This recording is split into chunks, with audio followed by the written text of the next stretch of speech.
Wabarakatuh. Saya ucapkan selamat malam dan juga selamat datang di Bapak Ibu peserta yang telah hadir pada pelatihan Basic Financial Accounting pada sesi kelima pada malam hari ini dengan materi akuntansi piutang bersama Bapak Okta Sinduar Pradinata.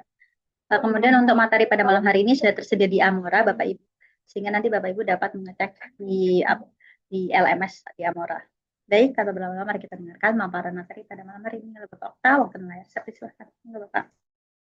Baik, matur nuwun Bu Talita. Oke, baik Bapak Ibu. Masih semangat nih untuk melanjutkan materi akuntansi piutang ya Bapak Ibu. Nanti akan ini di sesi pertamanya kita bahas utamanya di piutang usaha gitu ya. Oke, saya izin untuk langsung izin share screen ya Bapak Ibu. Oke, ya, menampilkan materinya. Oke, baik.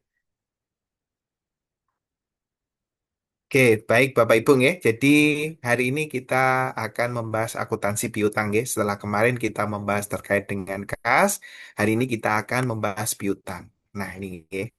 Jadi apa sebenarnya piutang Bapak Ibu ya? Jadi ini kaitannya hak perusahaan atau kalau usahanya individu ya. Nah, untuk menerima pembayaran bisa berupa uang, bisa berupa barang atau jasa dari pihak lain. Ini ya. Intinya ada debitur yang wajib melakukan itu tadi ya. Kemudian akibat transaksi penjualan secara kredit atau pinjaman yang belum dilunasi. Jadi kalau boleh kita bilangkan terkait dengan umpamanya ini jual beli ya Bapak Ibu ya. Nah, berarti pihak perusahaan ini sebagai penjual itu sudah menyerahkan kewajibannya. Nah ini ya, jadi sudah menyerahkan barangnya tadi ya. Nah, debitur, nah ini jadi giliran punya kewajiban. Nah ini Bapak Ibu ya. Jadi kalau boleh kita bilang kaitannya dengan hak kewajibannya, maka nah ini tadi ya, jadi sisi penjualnya, nah ini ya Bapak Ibu ya. Nah kemudian di sini dari sisi pembelinya, nah ini ya Bapak Ibu ya. Nah maka ketika penjual sudah menyerahkan kewajibannya, sudah menunaikan kewajibannya, ini kewajibannya, nah ini ya, Bapak Ibu ya. Nah, giliran, nah ini tadi ya. Nah, ini untuk mendapatkan haknya, Bapak Ibu. Nah, ini ya, untuk mendapatkan haknya seperti itu. Nah, ini ya. Nah, ini kaitannya dengan haknya yang di ini ya, hak perusahaan untuk menerima. Nah, ini ya imbalannya tadi. Nah ini ya, bisa berupa uang, bisa berupa barang, atau jasa dari pihak lain, debiturnya nggih, pembelinya ini nggih, akibat transaksi penjualan secara kredit. Nah ini ya, atau on account, atau pinjaman yang belum dilunasi. Kalau memang tidak terkait dengan apa penjualan kredit, mungkin ada kaitannya dengan transaksi lain. Ini ya, intinya adalah uh, perusahaan atau individu sudah melakukannya. Nah, tinggal menunggu haknya kembali seperti itu. Oke, nggih. Oke, itu kaitannya dengan apa itu piutang. Nah, ini nggih. Nah, kemudian, nah, klasifikasi piutang, Bapak Ibu. Nah, ini ada piutang usaha yang nanti kita akan ulas banyak di pertemuan ini, ya. Kemudian ada piutang wesel dan ada piutang lainnya. Nah, ini, ya. Kalau piutang wesel ini gambarannya adalah sama seperti piutang usaha nggih, tetapi itu tadi dibuatkan warkat Bapak Ibu nggih, surat. Nah, dibuatkan warkat atau surat. Jadi kalau piutang usaha kan oral ya secara apa istilahnya oral ini ya. Nah, kalau wesel ini adalah tertulis Bapak Ibu nggih. Nah, itu. Jadi piutang wesel. Nah, kedudukannya nah ini tadi nggih kaitannya itu posisinya adalah lebih tinggi lagi daripada usaha Bapak Ibu nggih. Jadi kalau kita klasifikasikan ke ini Bapak Ibu nggih. Jadi kasih kelasnya Bapak Ibu nggih. Nah, ini nggih. Kalau kita kreditur itu ada dua Bapak Ibu nggih. Jadi ada kreditur preferen nih Bapak Ibu nggih dan ada kreditur konkuren.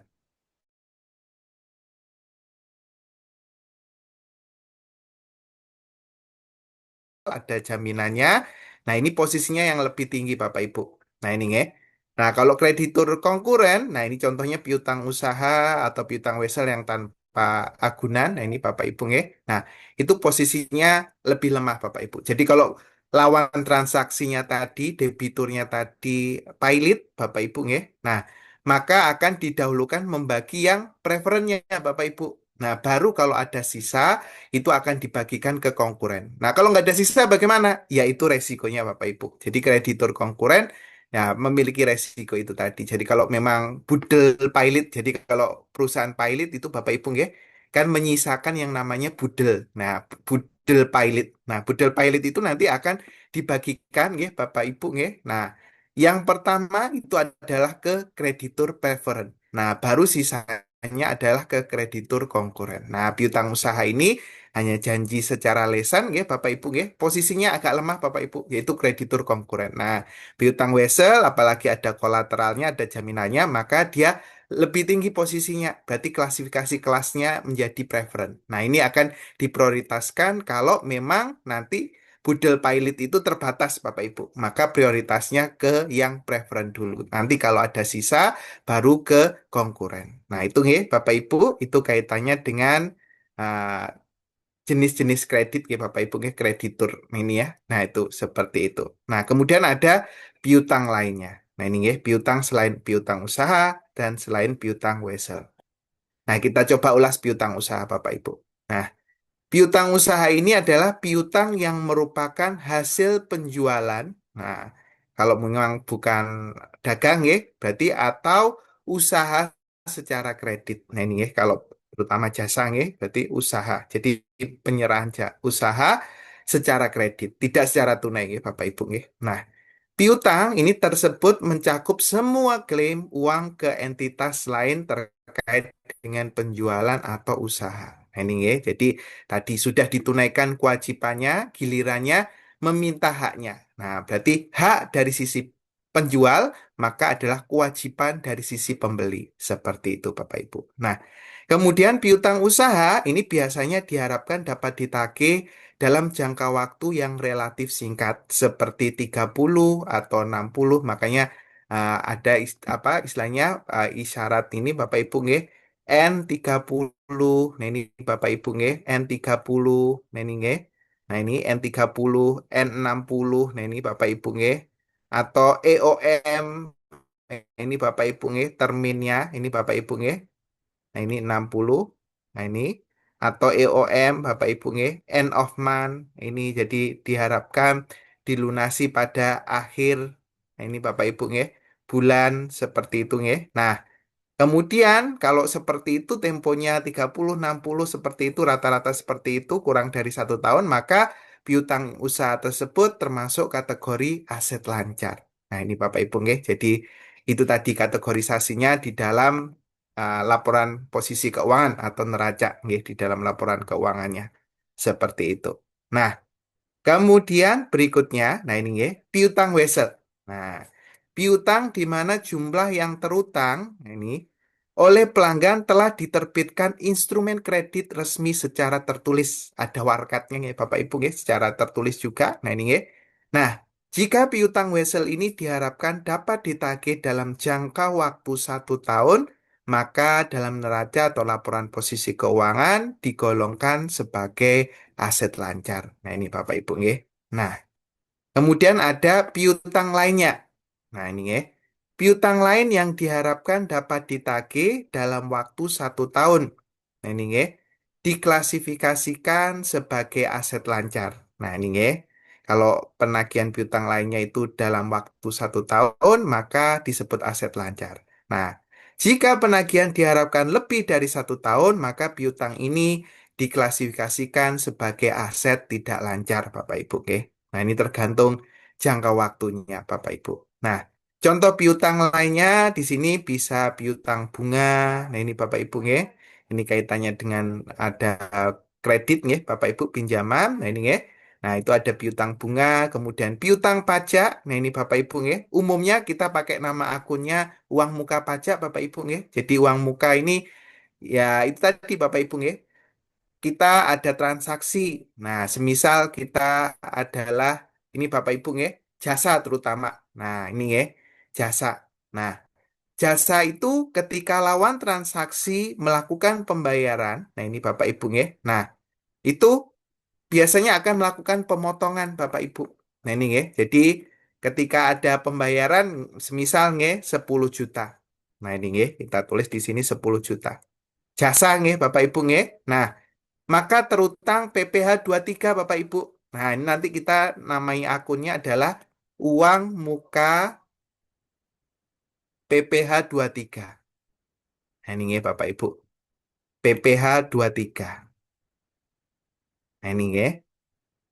Nah, berapa persen PPh tiga ini hanya ada dua tarif Bapak Ibu. Kalau nggak 2% 15. Tapi karena ini jasa, maka 2%. Nah, ini Bapak Ibu nggih.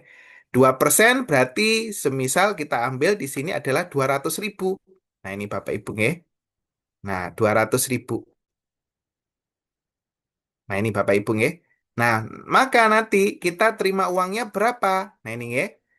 2% 200.000 berarti kita terimanya tinggal 9,8 Bapak Ibu. Nah, ini nggih. Tinggal 9,8.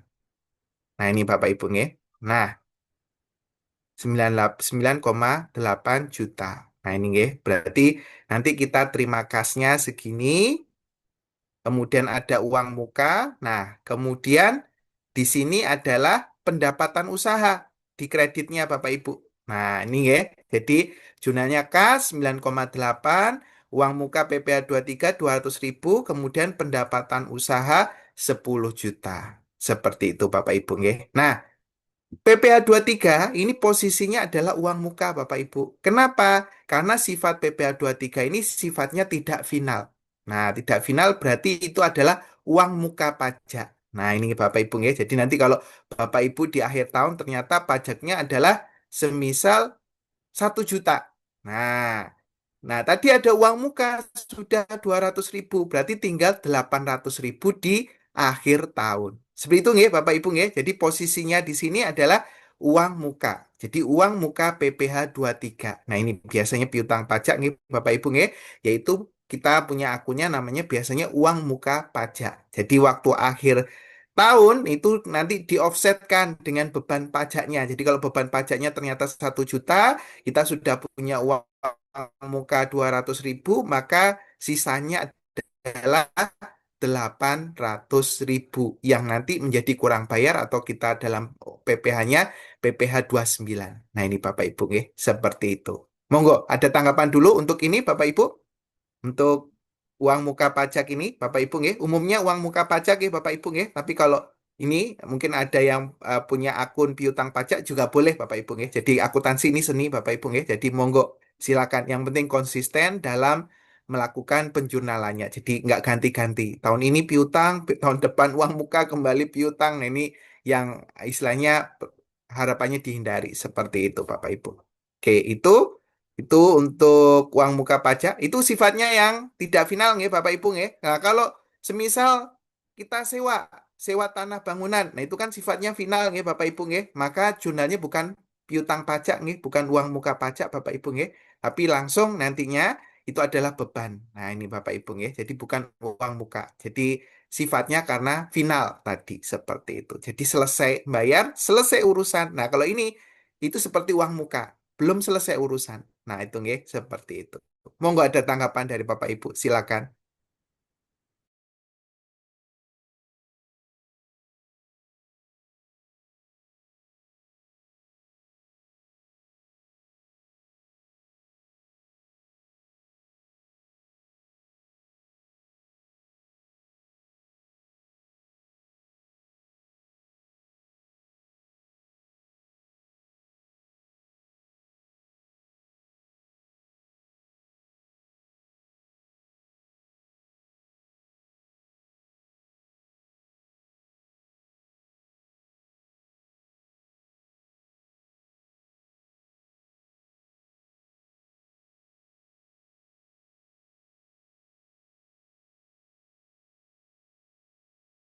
Oke, kalau belum ada, kita lanjut ya Bapak Ibu nggih. Nah, itu tadi kaitannya dengan uang muka pajak nggih Bapak Ibu nggih. Nah, yang berikutnya adalah piutang karyawan Bapak Ibu. Jadi umpamanya karyawan ngebon ini Bapak Ibu nggih ke kantor. Nah, maka akan menjadi piutang karyawan. Jadi karyawannya sudah mendapatkan itu tadi nggih, bonnya tadi nggih, peminjamannya. Nah, kemudian punya kewajiban untuk melunasi. Nah, maka hak bagi perusahaan seperti itu. Kemudian Piutang lainnya ini bisa juga deposit Bapak Ibu nggih, yang dibayarkan untuk menutupi potensi kerusakan atau kerugian. Nah, ini Bapak Ibu nggih.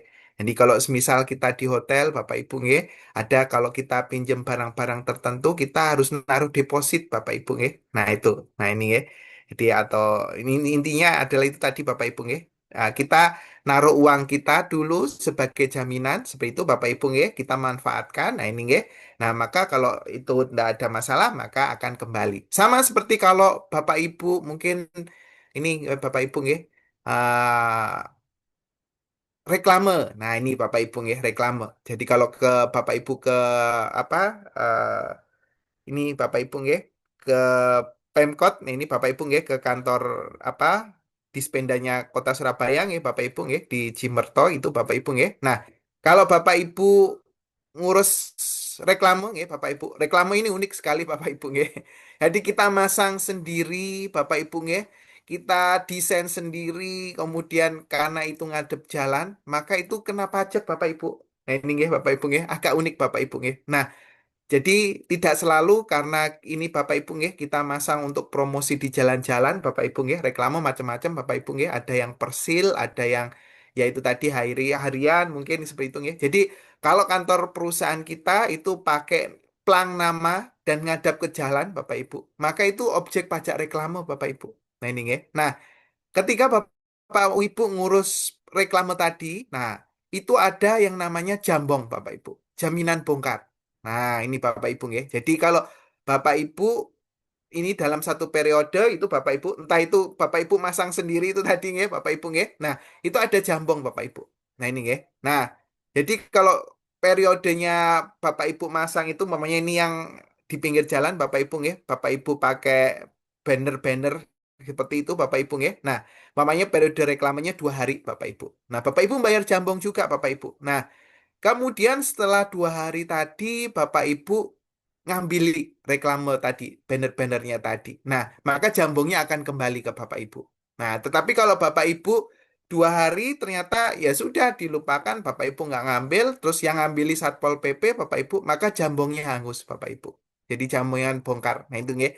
Jadi itu depositnya tadi Bapak Ibu nggih, itu piutangnya Bapak Ibu. Jadi bisa kembali kalau Bapak Ibu sudah nunaikan tadi nggih, nggak ada ini nggih. Jadi Bapak Ibu sudah ngerapiin lagi banner-bannernya, maka jambongnya kembali. Tapi kalau enggak, maka yang beresi adalah Satpol PP, maka ya Bapak Ibu itu tadi.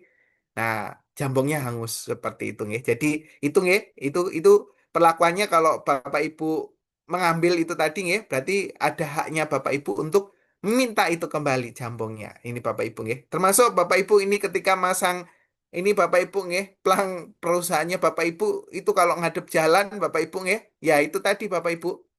Ya, harus bayar reklame Bapak Ibu dan di situ harus ada jambongnya juga Bapak Ibu. Kalau nggak bayar bagaimana? Nah ini ya, wong ini plang-plang yang saya masang sendiri, kemudian apa saya desain sendiri ini tujuannya untuk apa? Biar orang tahu kalau di sini kantornya namanya ini gitu ya.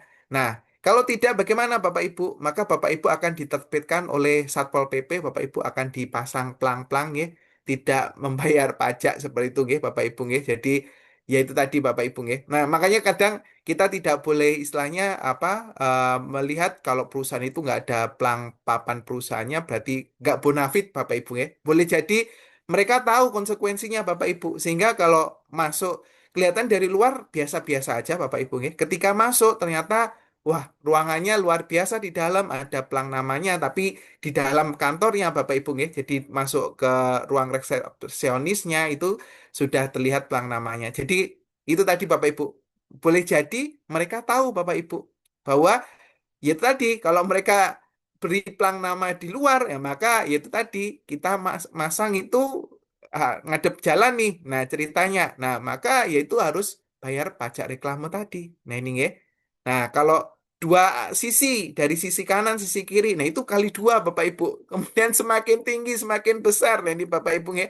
Itu juga semakin banyak yang harus kita bayar apalagi kalau daerahnya seperti daerah Basuki Rahmat itu Bapak Ibu nggih itu tertinggi Bapak Ibu nggih untuk reklamenya nah ini nggih tapi kadang-kadang dia siasati Bapak Ibu nggih masangnya dari Kombes M Duriat itu Bapak Ibu nggih sehingga nampak dari Basuki Rahmat nah ini nggih yaitu trik-triknya Bapak Ibu nggih nah itu apa orang reklame yang lebih tahu seperti itu Bapak Ibu nggih. Nah, itu tadi akhirnya seperti itu nggih karena kawasannya itu mahal Bapak Ibu untuk bayar. Bahkan kalau kelihatan dua sisi itu malah dikali dua Bapak Ibu nggih. Nah, itu sedikit gambaran nggih Bapak Ibu contoh piutang lainnya. Jadi jambongnya tadi reklame itu adalah piutangnya Bapak Ibu.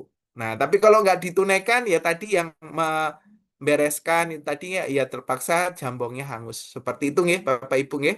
Monggo ada tanggapan untuk ini deposit ini Bapak Ibu nggih. Mungkin ini juga unik lagi Bapak Ibu nggih. Nah, ini tadi kaitannya jambong. Nah, kemudian Bapak Ibu mungkin sekarang ini Bapak Ibu nggih kaitannya dengan kalau kita ini Bapak Ibu nggih deposit untuk umpamanya botol botol botol air mineral itu Bapak Ibu nggih. Nah, itu ada beberapa yang masih mempertahankan ini ya Bapak Ibu nggak ini Bapak Ibu beli yang baru nggih. Jadi kita ada deposit untuk ini tadi galonnya. Nah, itu Bapak Ibu nggih. Itu juga piutang Bapak Ibu nggih. Jadi kalau Bapak Ibu sudah nggak make itu, Bapak Ibu punya hak untuk narik uangnya. Nah, ini Bapak Ibu nggih. Itu juga deposit, itu adalah piutang lainnya. Seperti itu Bapak Ibu. Mau nggak ada tanggapan dulu sebelum kita lanjut?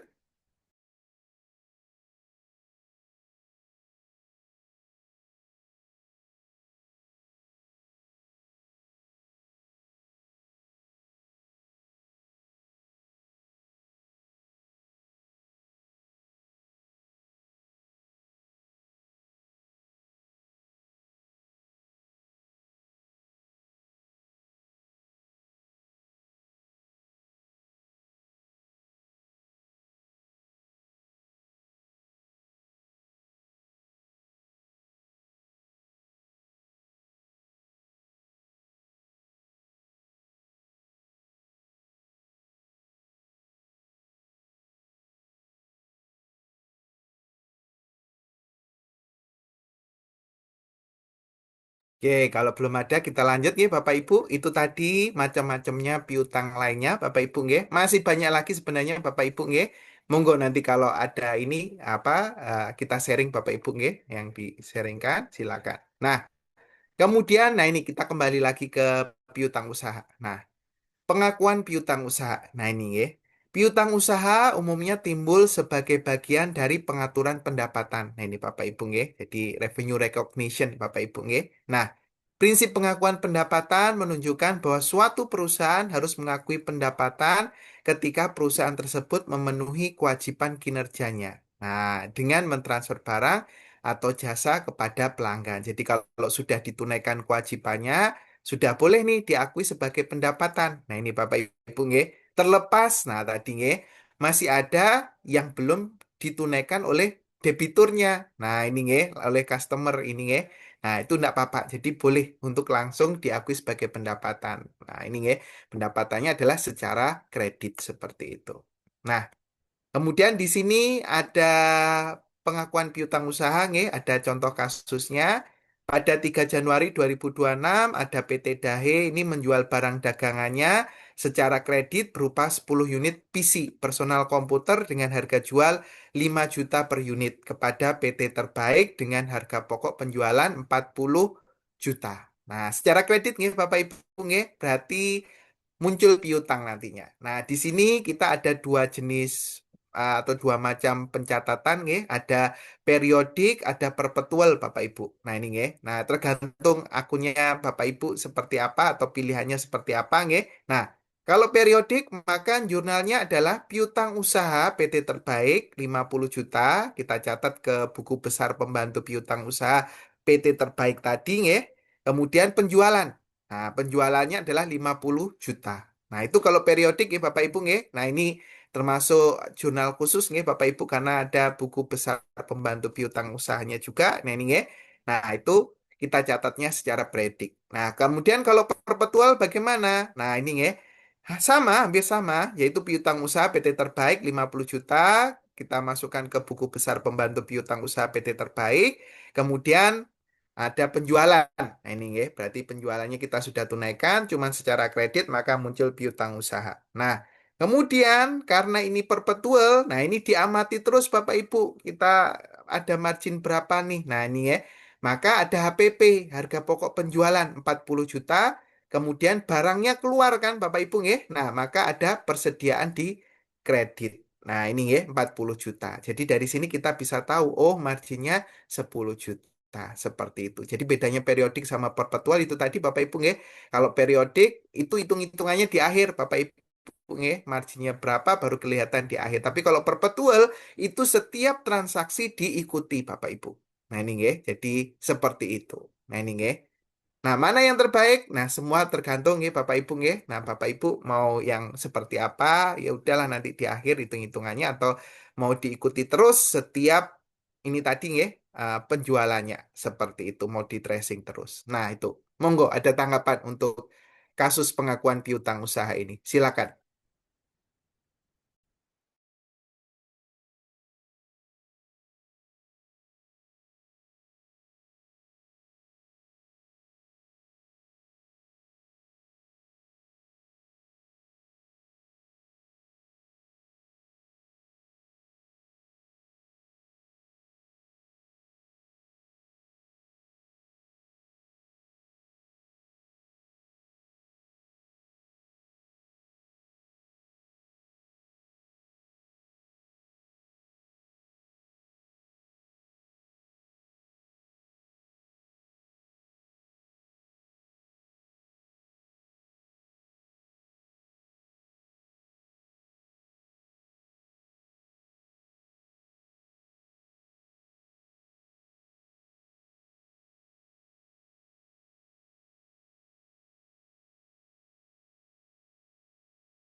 Pak bisa dijelaskan lagi ya Pak, kenapa ada tombol jual persediaan itu? Pak?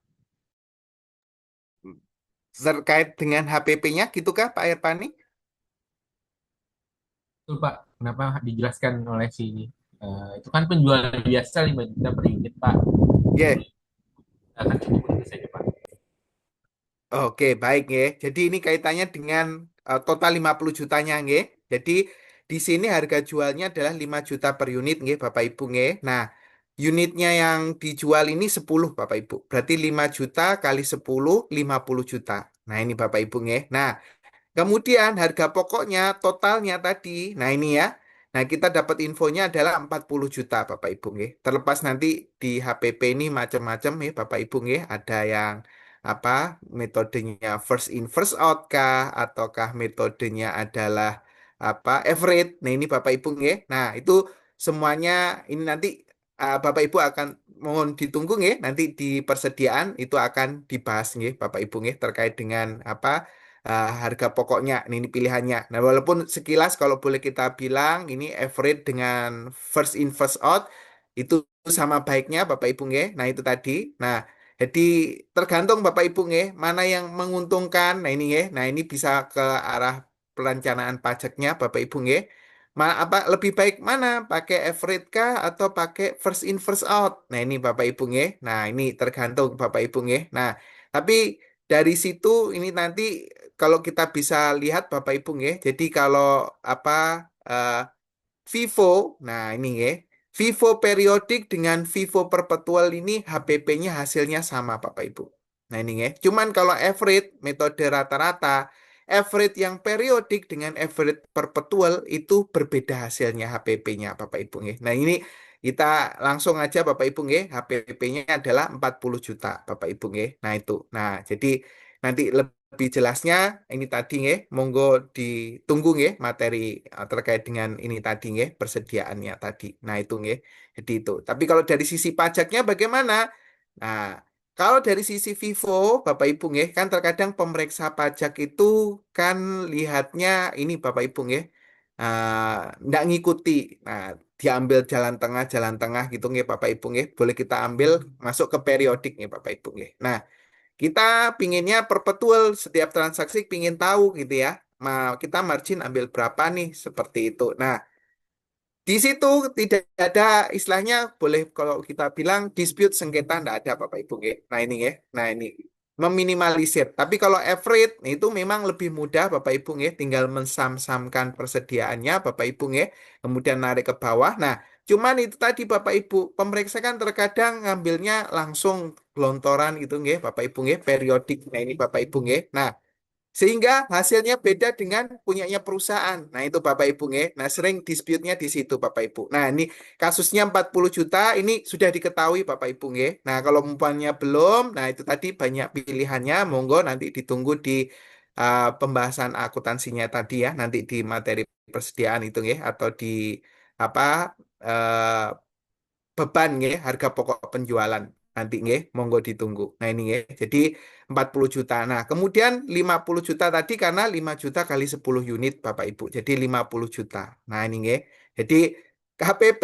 Nah, ini ya, kenapa HPP yang ada di debit. Nah, ini sama seperti beban nggih Bapak Ibu nggih. Nah, harga pokok ini sama seperti beban. Jadi posisinya adalah di debit normalnya 40 juta. Jadi ketika penjualan timbul maka ada HPP. Jadi kalau boleh kita bilang Bapak Ibu, cost menjadi expense, cost itu biaya Bapak Ibu nggih. Nah, menjadi beban. Nah, ini Bapak Ibu nggih.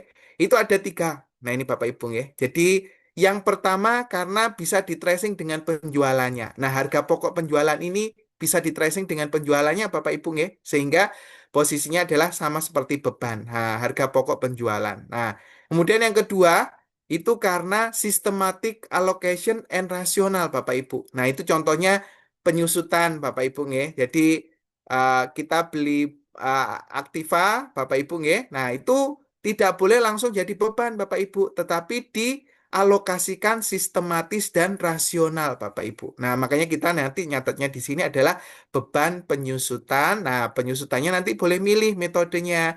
Mau garis lurus kah, mau saldo menurun. Nah, itu nggih, itu nanti jadi beban. Dan yang ketiga, itu adalah immediate recognition. Jadi langsung diakui sebagai beban. Nah, seperti itu Bapak Ibu. Kalau kita tidak tahu, nah matchingnya dengan penjualan atau matchingnya dengan pendapatan itu kapan, maka langsung diakui semuanya menjadi beban. Seperti itu. Monggo ada tanggapan dari Pak Erpani. Jelas, Pak. Oke, baik. Oke. Nah, itu nggih, Bapak Ibu nggih. Jadi itu tadi kaitannya dengan harga pokok nggih. Nah, harga pokoknya ini sudah diketahui nggih, Bapak Ibu nggih. Nah, nanti kalau caranya ngetahuinya ini biar dapat 40 juta bagaimana? Nah, itu tadi nggih. Monggo nanti ditunggu di persediaan nggih atau di harga pokoknya. Nah, itu tadi nggih. Nah, itu ada pilihannya Bapak Ibu nggih. Monggo mau pakai Vivo kah, mau pakai Eveready. Nah, ini nggih. Itu tadi. Nah, ini nggih. Seperti itu. Monggo mana yang paling menguntungkan itu nggih. Nah, itu. Tapi tadi sudut pandangnya kalau dari kita diperiksa nggih Bapak Ibu nggih. Nah, itu sering dispute-nya kalau pakai average. Nah, ini Bapak Ibu nggih. Tapi jangan khawatir Bapak Ibu nggih, kalau Bapak Ibu ada buktinya hitung-hitungannya per apa perpetual tadi tiap transaksi itu jelas, maka Bapak Ibu nggak usah khawatir Bapak Ibu nggih. Jadi ya itu tadi. Nah, oke, itu nggih, Bapak Ibu nggih, itu kaitannya dengan pengakuan piutang usaha. Jadi kita sudah menunaikan kewajiban kita, tinggal nunggu hak. Nah, itu ya. Maka kita akui itu sebagai piutang. Nah, nah, di sini pengakuan piutang usaha kita bisa ini Bapak Ibu nggih, breakdown di sini kita bagi nih Bapak Ibu nggih, ada beberapa untuk sebagai penguat. Jadi PT DAI ini berhak menerima pembayaran dari pelanggan. Nah, karena sudah menunaikan kewajiban. Jadi PT DAI ini telah mengalihkan hak kepemilikan secara hukum kepada pelanggan. Istilahnya transfer of title nih Bapak Ibu nggih. Sudah nyerahkan nih loh, sudah saya serahkan. Nah, ini Bapak Ibu nggih. Nah, kewajibannya gugur sudah. Nah, PT DAI telah mengalihkan kepemilikan fisik barang tersebut. Sudah dialihkan kepemilikannya. Nah, kemudian PT DAI tidak lagi memiliki resiko dan keuntungan yang signifikan terkait dengan kepemilikan barang tersebut. Sudah tunai Bapak Ibu nggih? Ya sudah, pendapatannya itu sudah tertunaikan ya, sudah selesai. Nah, ini nggih. Dan PT Terbaik telah menerima aset baru. Nah, ini nggih Bapak Ibu, aset tersebut nggih, aset baru tersebut. Nah, di sini yang perlu menjadi pertimbangan Bapak Ibu itu kaitannya dengan kontraknya Bapak Ibu. Free on board-nya, bebas pindah tangannya itu apakah shipping point atau destination Bapak Ibu. Nah, ini nggih. Jadi ini yang perlu menjadi perhatian juga Bapak Ibu nggih, terutama nanti kalau mungkin di audit juga ini terkait dengan Ini sebenarnya bagaimanakah ini? Nah ini ya. Nah itu ya. Jadi kalau FOB shipping point Bapak Ibu ya. Jadi kita umpamakan di sini shipping point Bapak Ibu ya. Di sini penjual. Nah ini ya. Kemudian di sini pembeli. Nah, ini Bapak Ibu ya. Ini tempatnya penjual. Nah ini ya. Nah, kalau shipping point itu di sini Bapak Ibu. Nah, selesai di sini. Jadi walaupun masih di tokonya penjual, tapi haknya sudah beralih. Nah, ini ya, haknya sudah beralih. Kepemilikan fisiknya sudah beralih nih ya. Ini ya. Resiko keuntungannya sudah beralih. Nah, ini ya. Jadi ini kalau boleh kita bilang Franco gudang penjual. Nah, ini Bapak Ibu ya. Nah, jadi di gudangnya penjual ketika sudah dikontrakkan ada penjualan, nah ini Bapak Ibu ya, maka sudah menjadi haknya pembeli. Nah, ini ya. Jadi nanti kalau di audit Bapak Ibu ya, pembelinya, nah ini ya, maka barang yang masih di gudangnya penjual ini tidak boleh, ini tadi nggih, diakui penjual, tapi harus sudah diakui pembeli. Nah, ini nggih, seperti itu. Nah, tapi kalau destination, enggak, kebalikannya Bapak Ibu nggih. Jadi ditunggu sampai ke gudangnya pembeli, Franco gudang pembeli. Nah, ini nggih. Jadi walaupun sudah dijual, masih di perjalanan, nah ini nggih. Nah, itu masih miliknya penjual. Nah, jadi baru bebas, bukan haknya penjual lagi, bukan kok apa istilahnya miliknya penjual lagi ketika sudah di gudangnya pembeli. Nah, ini Bapak Ibu nggih. Nah, ini kaitannya dengan destination. Berarti sampai di tempat tujuan dulu baru nah ini Bapak Ibu nggih. Nah, itu menjadi miliknya pembeli. Seperti itu Bapak Ibu. Berarti piutangnya mulai kapan? Ya itu tadi ketika sudah sampai ke gudang pembeli. Nah, biasanya kan kalau di sini kan surat jalan, kemudian ada dua nggih, Bapak Ibu nggih. Satu diterima pembeli, satu balik lagi ke penjual. Nah, ini nggih. Nah, ini berarti kan sudah diantarkan ini. Nah, sudah menjadi penjualan. Nah, yang satu dokumen tadi, surat jalan lembar pertama tadi kembali lagi ke penjual. Nah, itu nanti yang akan menjadi invoice. Nah, itu nggih Bapak Ibu nggih. Nah, itu terkait dengan mekanismenya terkait dengan shipping point dan destination seperti itu. Monggo ada tanggapan dari Bapak Ibu?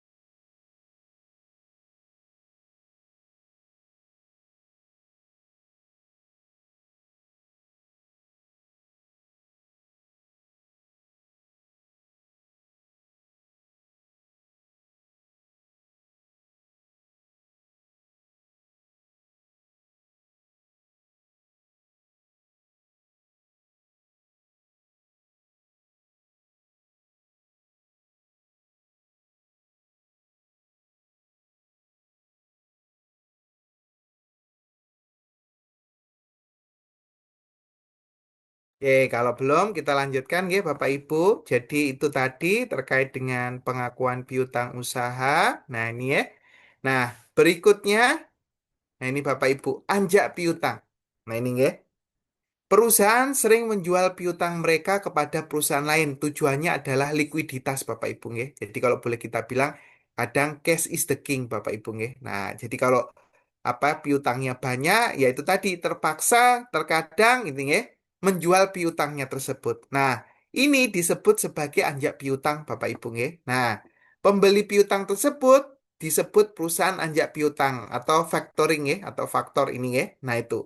Contoh perusahaan anjak piutang, ini saya ambilnya yang di Surabaya, nggih, Bapak Ibu, nggih. Mungkin Bapak Ibu ada yang dari luar Surabaya, boleh nanti ini Bapak Ibu nggih browsing-browsing gitu nggih, kira-kira anjak piutang di tempatnya Bapak Ibu apa saja. Nah, ini ada PT Satya Dika Bakti Finance, ini di Samator, nah, ini nggih, Samator Office Tower. Nah, ini ya, lantai 9, Gedung Baru ini ya. Atau Sinhan Indo Finance, ini lumayan baru Bapak Ibu nggih 2024 baru ada nggih di Surabaya. Ini di Geraha Pena Bapak Ibu. Gedung utama lantai 1 unit 102 Ahmad Yani 88 Surabaya. Nah, ini contoh perusahaan anjak piutang Bapak Ibu nggih. Nah, Terus kemudian, nah bagaimana kalau kita memang nantinya jual piutang kita? Nah ini ya, jadi tujuannya kan kalau piutang kan nggak bisa buat bayar nih Bapak Ibu ya. Jadi ya akhirnya kita butuh cash. Nah kalau butuh cash berarti piutangnya tadi dijual ke perusahaan anjak piutang. Nah, jurnalnya adalah, nah ini ya, piutang dagangnya berkurang Bapak Ibu karena kita sudah alihkan, nah itu tadi ke perusahaan anjak piutang. Nah, di situ kita nanti akan terima kas, tetapi di situ ada biayanya, ada bebannya. Nah ini ya, beban biaya factoringnya tadi ya. Nah, kas bank itu ada sisanya Bapak Ibu ya, seperti itu. Jadi ada beban atau biaya factoring. Nah itu ya, jadi kalau kita menganjak piutangkan seperti itu ya. Nah itu. Nah, kemudian, faktor yang mempengaruhi biaya tadi apa? Nah, ini ya. Jadi, kualitas kredit pelanggan, ini ya. Semakin kredibel pelanggan atau debitur, nah ini ya. Semakin rendah resikonya, sehingga biaya bisa lebih murah. Nah, kemudian volume piutangnya yang dianjak piutangkan. Jadi perusahaan yang mengalihkan piutang dalam jumlah besar seringkali mendapatkan tarif khusus yang lebih kompetitif. Jangka waktunya, nah ini ya, biaya diskonto dihitung berdasarkan berapa lama dana tersebut digunakan sebelum tagihan dilunasi oleh pelanggan. Jadi kalau kontraknya berapa, mungkin 30 hari, nah ini ya, atau 60 hari, nah ini ya, itu nanti kalau 30 makin semakin murah, nah ini ya, karena ketetagihannya mungkin lebih tinggi daripada kalau piutang itu sudah 60 hari Bapak Ibu ya, atau malah lebih ya. Nah itu ketetagihannya diragukan seperti itu. Nah, kemudian jenis perjanjiannya. Nah, ini ya, ada fasilitas without recourse di mana perusahaan faktor ini menanggung seluruh resiko gagal bayar. Nah, ini ya, biasanya memiliki biaya yang lebih tinggi dibandingkan with recourse. Nah, kalau with recourse ini tanggung renteng Bapak Ibu ya. Jadi yang punya apa piutang asal itu juga menanggung. Nah, ini ya kalau ada ruginya seperti itu. Jadi itu kaitannya dengan anjak piutang. Nah ini Bapak Ibu. Monggo, ada tanggapan terkait dengan anjak piutang ini? Silakan. Monggo. Ini Surabaya nggih, contohnya tadi Bapak Ibu nggih. Mungkin Bapak Ibu ada yang dari luar Surabaya, boleh nanti browsing di googling ya. Nah, terkait dengan perusahaan yang ada di sekitar tempatnya Bapak Ibu, anjak piutang. Ya, nah, seperti itu. Monggo ada tanggapan.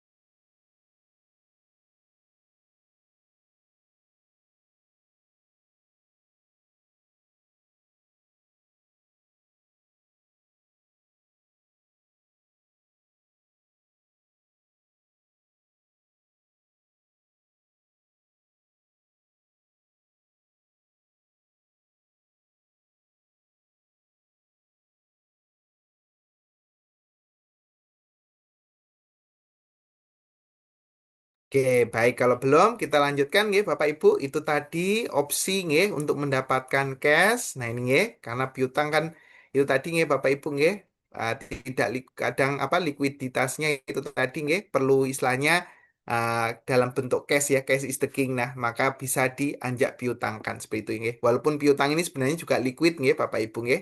Seperti itu.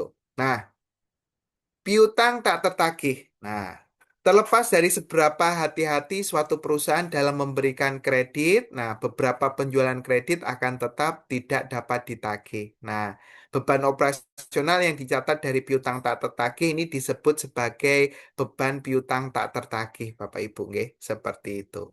Nah, ini ya, itu kaitannya dengan piutang tak tertagih. Nah, piutang tak tertagih. Beberapa indikasi bahwa suatu piutang mungkin tidak dapat ditagih itu meliputi hal-hal berikut. Nah, piutangnya sudah jatuh tempo. Kontraknya ini N30 atau end of month. Ternyata sudah lewat bulan, belum dibayar-bayar, Bapak Ibu. Itu ada indikasi, Bapak Ibu. Ya. Nah, pelanggan tidak menanggapi upaya perusahaan untuk melakukan penagihan. Nah, akhir bulan sudah jatuh tempo, sudah di-connect ini ya. Ternyata nggak direspon ini ya. Nah, telepon tidak diangkat, apa pesan tidak dibalas, seperti itu nggih. Nah, atau mungkin pelanggan tersebut mengajukan permohonan kebangkrutan. Nah, ini Bapak Ibu nggih. Jadi mungkin ada apa kreditur lain gitu nggih Bapak Ibu nggih. Nah, itu nggih. Nah, itu sudah itu ya kita ngajukan kebangkrutan aja seperti itu nggih. Bisa juga Bapak Ibu nggih. Karena bangkrut itu juga bisa selain dipilotkan oleh pihak kreditur, bisa ngajukan sendiri Bapak Ibu nggih permohonan. Nah ini nggih seperti itu. Pelanggan tersebut menutup bisnisnya. Nah ini nggih. Nah didatangi tempat usahanya sudah tidak buka-buka nggih seperti itu. Kemudian perusahaan tidak dapat menemukan pelanggan tersebut. Pindah, tidak ada kabar, nggak tahu kemana. Itu Bapak Ibu nggih seperti itu. Jadi itu indikasi piutang tak tertagih Bapak Ibu. Nah itu.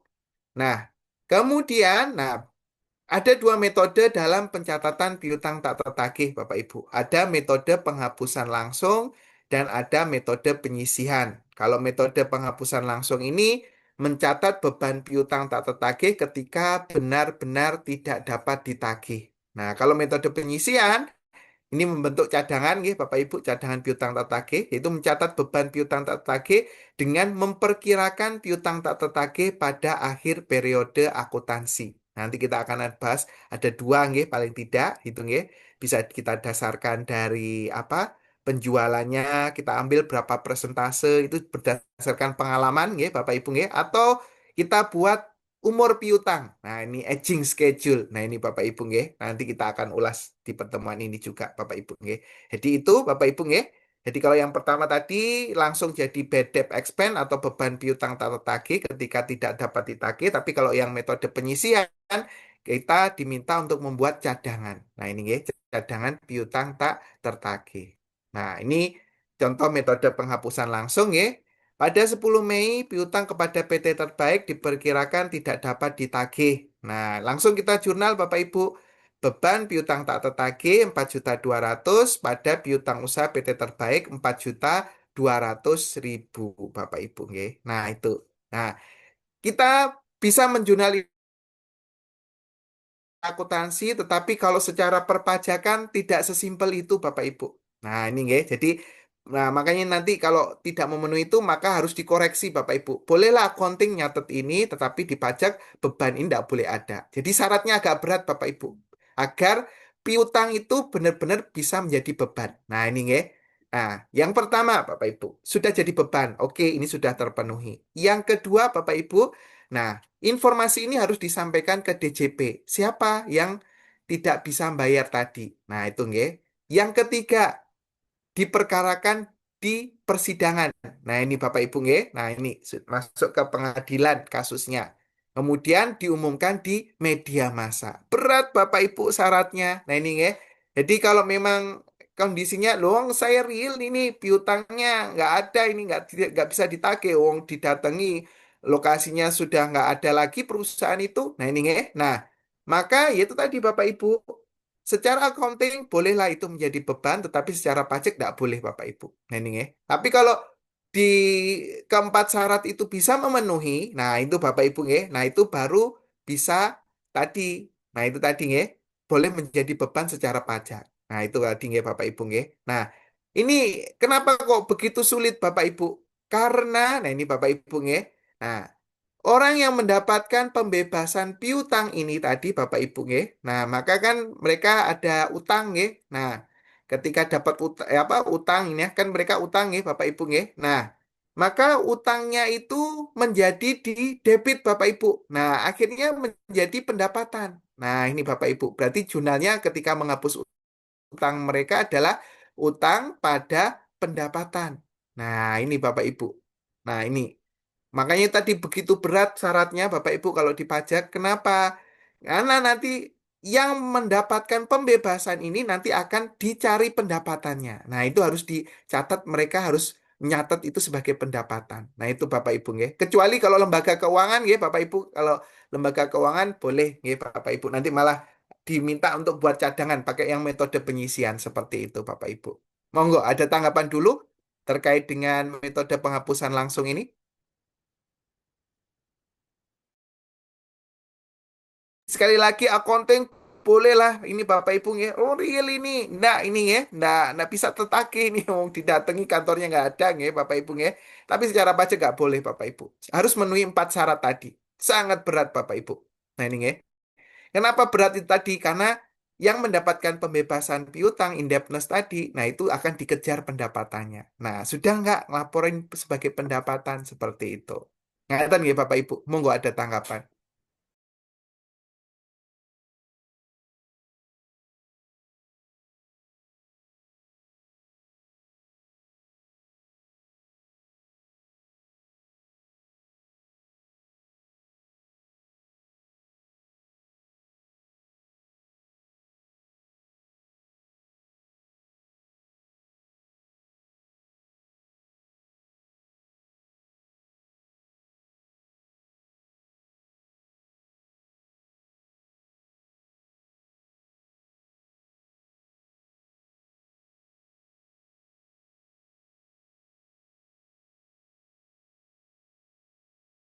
Oke, baik. Kalau belum, kita lanjutkan ya Bapak Ibu. Ini ya. Jadi itu tadi metode penghapusan langsung. Nah, kemudian ternyata Bapak Ibu pada 21 Mei PT Terbaik melakukan pembayaran piutang tidak dapat ditagih yang telah dicatat pada 10 Mei sebagai beban piutang tak tertagih. Nah, maka dipulihkan Bapak Ibu nggih, maka tadi yang bebannya dihilangkan ini Bapak Ibu nggih, berarti kan tadi beban di debit menjadi di kredit nggih, bebannya hilang, beban piutang tak tertagih. Nah, piutangnya dimunculkan lagi. Nah, piutang usaha 4.200.000, beban piutang tak tertagih 4.200.000. Nah, kemudian pelunasannya tadi diakui nggih, kas atau ini nggih, kas ini 4.200.000 pada piutang usaha 4.200.000. Nah, ini nggih, jadi itu tadi kalau memang ternyata itu tadi oh bayar ini tanggal 21 Mei. Nah, masa kita tolak Bapak Ibu? Nggak usah bayar, kita sudah bebankan gitu Bapak Ibu nge. Ya kita terima aja Bapak Ibu nge. Berarti kita pulihkan tadi bebannya nggak jadi, kita offset Bapak Ibu piutangnya kita munculkan kembali, kemudian nah, kasnya tadi mengurangkan piutang yang kita pulihkan tadi. Seperti itu Bapak Ibu. Monggo ada tanggapan.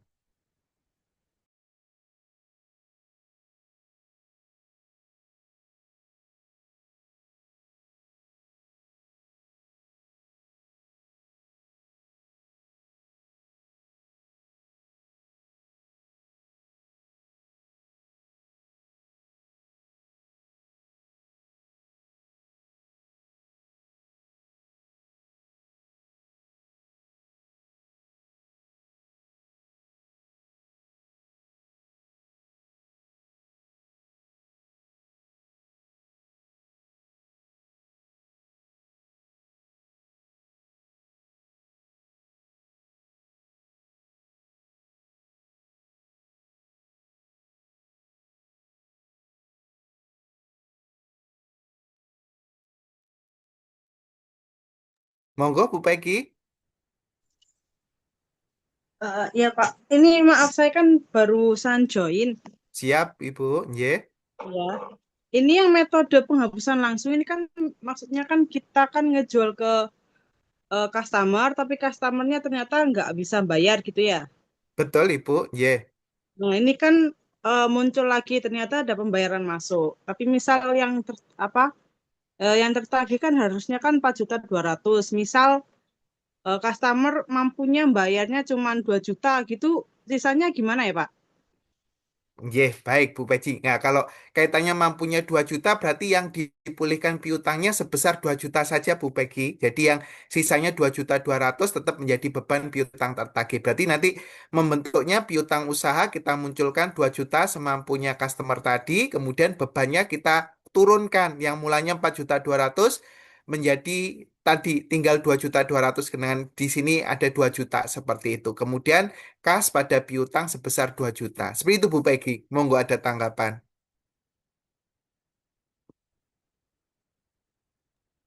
Sudah Pak, terima kasih.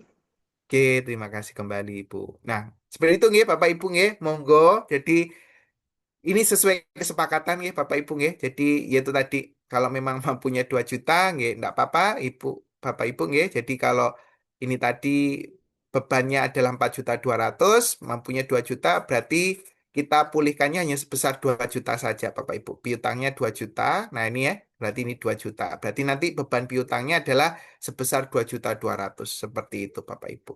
Ngaten nggih Bapak Ibu, itu kaitannya dengan kalau customer ternyata ada itikat baik untuk melunasi. Padahal kita sudah sebenarnya membebankannya seperti itu, Bapak Ibu. Nggih. Nah, itu oke, baik ya. Kita lanjutkan untuk ini kaitannya dengan metode penyisihan. Nah, ini Bapak Ibu nggih. Nah, pada 31 Desember ini PT Daim mengestimasi bahwa 3 juta dari total saldo piutang 200 juta tidak tertagih. Nah, ini nggih. Jadi kita membuat cadangan Bapak Ibu nggih. Maka kita buat jurnal beban piutang tak tertagih 3 juta pada cadangan piutang tak tertagih 3 juta. Nah, ini nggih. Jadi beban piutang tak tertagih 3 juta, cadangan piutang tak tertagih 3 juta. Nah, piutang nasabah tertentu tidak dapat dikurangi. Jadi kita nggak mengurangkan pada piutangnya nggih Bapak Ibu karena kita tidak dapat menentukan nggih sehingga muncul akun kontra akun. Nah ini nggih, akun kontra yaitu cadangan piutang tak tertagih. Nah ini nggih. Jadi seperti itu. Jadi kita munculkan cadangannya piutang tak tertagih yaitu 3 juta. Nah ini nggih. Seperti itu. Jadi tidak kita kurangkan kepada piutang nasabah tertentu. Seperti itu. Nah ini nggih. Karena ini baru perkiraan nggih Bapak Ibu nggih, belum terjadi seperti itu. Nah, kemudian, nah ini ya, jumlah yang diperkirakan dapat ditagih berarti adalah 197 juta. Nah, ini yang muncul di neraca nggih, atau laporan laba rugi. Jadi, nilai 200 juta, nilai piutang usaha totalnya dikurangkan dengan cadangannya tadi, Bapak Ibu, yaitu 3 juta. Nah, ini ya.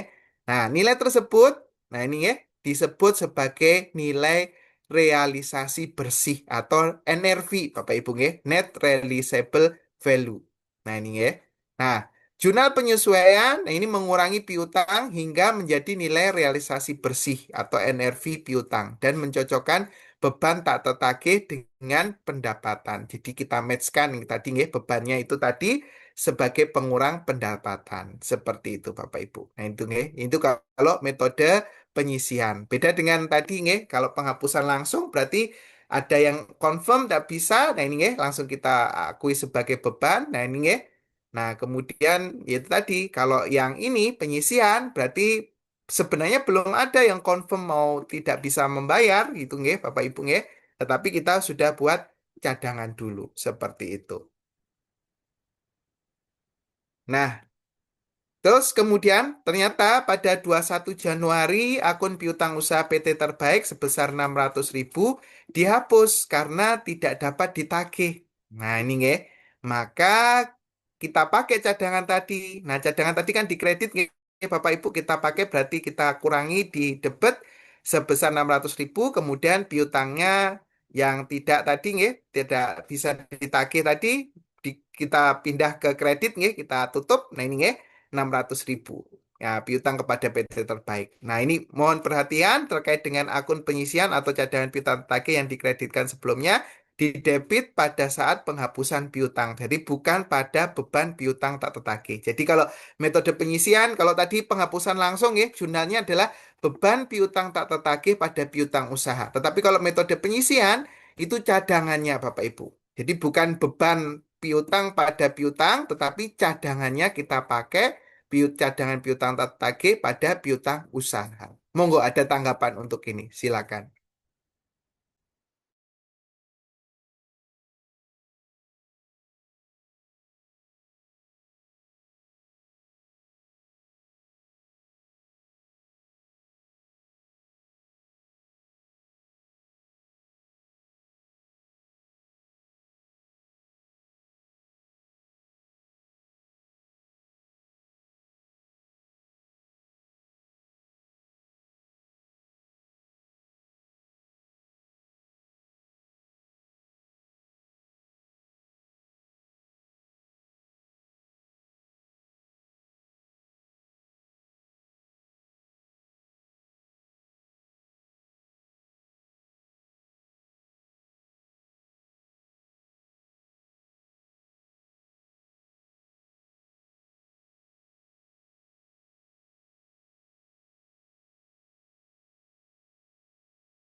Oke, kalau belum kita lanjutkan nggih Bapak Ibu. Itu tadi nggih. Jadi mendebitnya bukan beban tetapi cadangannya. Nah, ini ya. Nah, jadi kalau boleh kita ibaratkan seperti menuang air di dalam timba nih Bapak Ibu ya. Jadi kita buat adjusting entry tadi.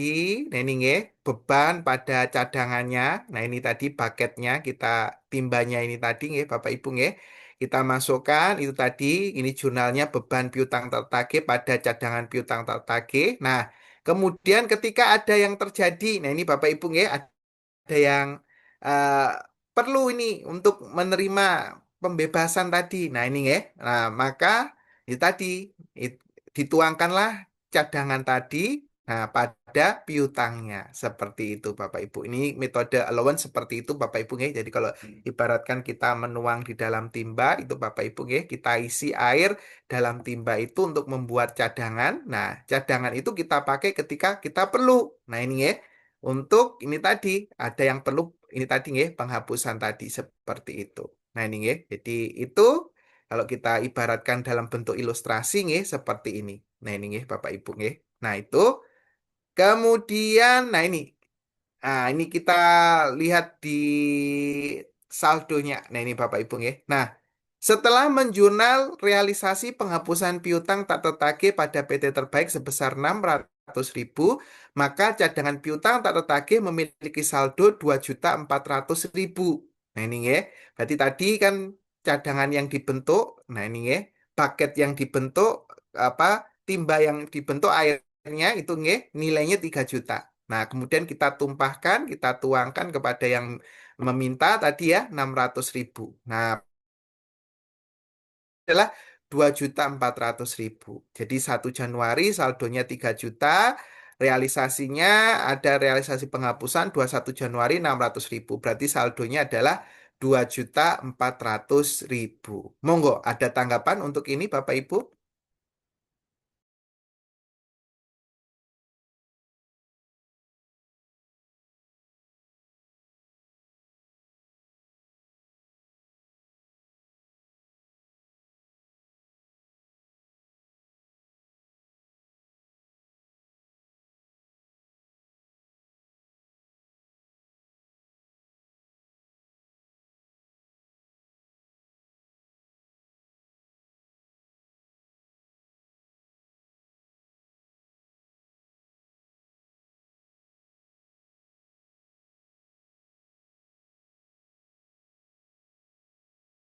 Oke, baik kalau belum kita lanjutkan nggih Bapak Ibu.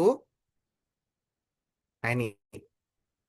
Nah, ternyata pada 2 Februari PT Terbaik membayarkan piutang sebesar 600.000 yang sudah dihapus. Jadi kita mengembalikan lagi piutangnya tadi nggih, sebesar yang dibayar tadi nggih, piutang usaha 600.000, cadangannya kita pulihkan lagi nggih, kita kembalikan 600.000. Berarti masih utuh jadi 3 juta tadi nggih tetap. Nah, kemudian piutangnya tadi kita tutup nggih. Nah, dengan ada kas 600.000. Seperti itu nggih Bapak Ibu nggih. Kalau tadi kan piutangnya pada bebannya. Nah, bebannya kita hilangkan. Kalau metode penyisian, cadangannya yang kita pulihkan 600.000. Kita kembalikan lagi ke awalnya tadi nggih yang sudah jadi 2.400.000 kita kembalikan berarti tetap menjadi 3 juta seperti itu. 600.000 ini untuk kas dan piutangnya. Seperti itu.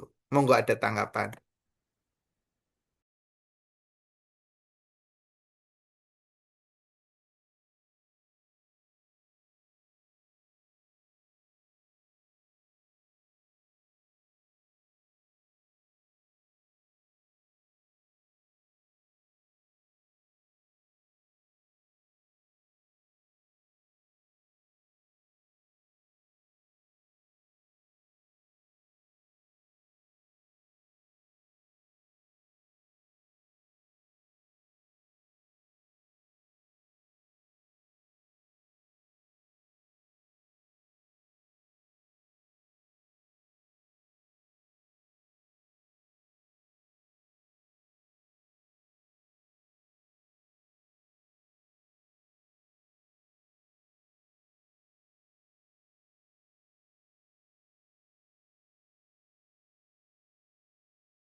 Oke, baik kalau belum kita lanjutkan nggih Bapak Ibu. Nah, yang berikutnya, nah ini nggih Bapak Ibu nggih. Metode penyisian piutang tak tertagih memerlukan estimasi piutang tak tertagih pada akhir periode untuk membentuk cadangannya tadi nggih. Nah, Dua metode digunakan untuk memperkirakan jumlah yang didebet ke beban piutang tak tertagih. Jadi untuk membentuk cadangannya tadi ya, ada dua metode. Yang pertama, metode berdasarkan persentase penjualan dan yang kedua analisis metode piutang nanti menggunakan umur piutangnya. Seperti itu. Nah, kita coba ulas yang pertama dulu ya, Bapak Ibu, berdasarkan metode persentase penjualan. Nah, ini contoh kasusnya. Jika penjualan kredit PT Dahe selama satu periode adalah 3 miliar dan diestimasikan 0,75% diperkirakan tidak tertagih, maka beban piutang tak tertagih di debit adalah sebesar 3 miliar kali 0,0075 atau 0,75% ya, yaitu sebesar 22.500.000. Nah, maka kita bentuk cadangannya sebesar 22.500.000 yaitu beban piutang tak tertagih 22.500.000 pada cadangan piutang tak tertagih 22.500.000. Nah, terus bagaimana menentukan 0,75% ini? Nah, ini berdasarkan hasil observasinya Bapak Ibu nggih. Monggo di apa amati terkait dengan tahun-tahun sebelumnya tadi kemarin-kemarin itu nggih. Berapa persentasenya yang ada yang tidak tertagihnya? Nah, ini nggih. Nah, itu bisa menjadi patokan untuk pembuatan persentase penjualannya. Nah, untuk sekarang nggih seperti itu. Jadi berdasarkan pengalamannya Bapak Ibu nggih. Nah, itu nggih seperti itu. Secara sederhana seperti itu nggih berdasarkan pengalaman. Dan kalau mungkin nanti Bapak Ibu ada tenaga ahli untuk menentukan itu nggih, monggo silakan. Tapi kan ya berarti ada biaya untuk membentuk itu juga seperti itu Bapak Ibu nggih. Nah, itu Bapak Ibu nggih, itu untuk metode persentase penjualan. Jadi cadangan piutang tak tertagih dibentuk berdasarkan persentase penjualannya. Nah, ini nggih, jadi pengalaman masa lalu itu bisa menjadi dasar untuk pembentukan estimasi. Monggo ada tanggapan terkait dengan hal ini. Silakan.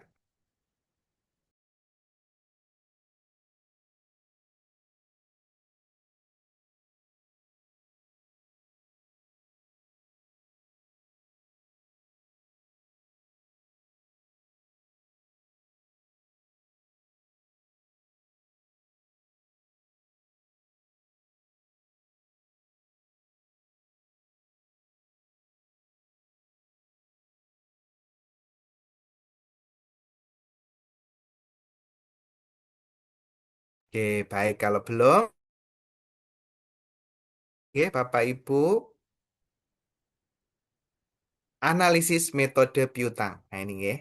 Jadi metode yang kedua, semakin lama piutang usaha belum tertagih, maka semakin kecil kemungkinan piutang tersebut akan tertagih. Nah, penentuan jumlah piutang tak tertagih berdasarkan lamanya piutang tersebut belum tertagih disebut sebagai penentuan umur piutang atau aging schedule piutang ya, Bapak Ibu ya. Nah, ini langkah-langkah dalam menentukan agingnya tadi nggih, Bapak Ibu nggih. Jadi metode analisis piutang ini diterapkan sebagai berikut. Jadi langkah pertama, Bapak Ibu diminta untuk menentukan tanggal jatuh tempo setiap piutang itu tadi. Nah, kemudian langkah kedua, jumlah hari keterlambatan pembayaran setiap piutang ditentukan. Jadi umpamanya N30 lebihnya berapa nih? Nah, ini ya.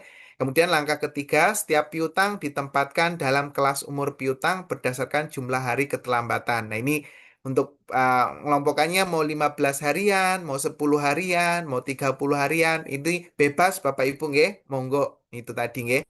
Seperti itu. Nah, kemudian langkah 4, total untuk setiap kelas umur piutang ditentukan. Nah, ini nggih. Jadi kita tentukan umurnya tadi setelah kita buat batasannya tadi nggih. Mau 15 harian. Nah, ini nggih. 0 sampai 15, 15, 30 berarti ini. Nah, kemudian kita tentukan totalnya yang tadi terlambat tadi nggih sesuai kelompoknya tadi. Kemudian langkah kelima, jumlah total untuk setiap kelas umur piutang tadi dikalikan dengan persentase perkiraan piutang tak tertagih untuk kelas tersebut. Jadi semisal telat 15 hari kita presentasikan 1%. Nah, itu ini mungkin masih mungkin tertagih kok. Nah, ini ya. Kemudian telat 15 sampai 16 sampai 30 ini lebih tinggi 2%. Monggo. Nah, ini ya. Jadi semakin lama tadi ya ada kemungkinan tidak tertagihnya, maka resikonya semakin besar, maka pengalinya semakin besar Bapak Ibu. Nah, ini ya. Kemudian langkah 6, perkiraan total piutang tertagih ini ditentukan sebagai jumlah piutang tertagih untuk setiap kelas umur piutang. Jadi setelah dikalikan tadi nggih, totalnya di 0 sampai 15 ternyata 1 juta. 1 juta kali 1%. Nah, itu kita kalikan hasilnya berapa. Terus kemudian dari setiap umur tadi kita totalkan. Jadi itu menjadi cadangan piutang tak tertagihnya. Seperti itu. Nah, ini nggih. Nah, langkah-langkah sebelumnya dirangkum dalam jadwal umur piutang dan keseluruhan proses ini disebut umur piutang. Nah, seperti berikut nggih Bapak Ibu nggih. Nah, kalau di sini kebetulan kasusnya telatnya diklasifikasikan 30 hari. Jadi 1 sampai 30, 31 sampai 60. Nah, ini nggih.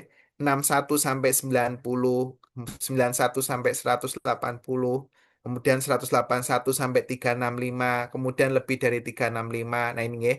Nah, penentuan ini bagaimana? Monggo disesuaikan dengan Bapak Ibu pinginnya seperti apa, itu bebas Bapak Ibu nggih. Nah, itu. Nah, jadi di sini ada saldonya tadi nggih, kemudian kita klasifikasikan ini ada yang tidak telat, ini juga juga menjadi pengalih resiko juga ya. Nah, ini nggih, kita bisa masukkan juga sebagai resiko untuk ketidaktetagihannya. Nah, ini nggih. Terus telat yang 1 sampai 30 hari 64.000. Nah, ini nggih. Nah, ini totalnya step 4 tadi nggih sudah kita tentukan. Nah, kemudian pengalinya 5%, berarti 3.200 kalau tadi 125.000 kali 2%, 2.500. Nah, ini nggih. Kemudian 1.500 ini ya totalnya 13.100. Nah, ini kalau telat 31 sampai 60 hari pengalinya 10%. Semakin besar Bapak Ibu nggih resikonya. Berarti ini 13.100 dikali 10%, 1.310. Nah, kemudian 61 sampai 90 hari ini 8.900. Ini pengalinya adalah 20%. Nah, ini 1.780. Kemudian telatnya 91 sampai 180. Totalnya 5.000, pengalinya 30%, 1.500. Kemudian 181 sampai 365 hari, ini 10.000 totalnya. Kemudian pengalinya 50%, ini 5.000. Kemudian lebih dari 365, ini 14.000. Nah, ini rate-nya lebih tinggi lagi, Bapak Ibu, 80%, jadi ketemunya 11.200. Nah, setelah itu kita total semuanya, 2.500, 3.200, 1.310, 1.780, 1.500, 5.000, 11.200 menjadi 26.490.000 seperti itu. 26.490.000 nggih, seperti itu. Monggo ada tanggapan dari Bapak Ibu untuk langkah menentukan aging schedule-nya, umur piutangnya.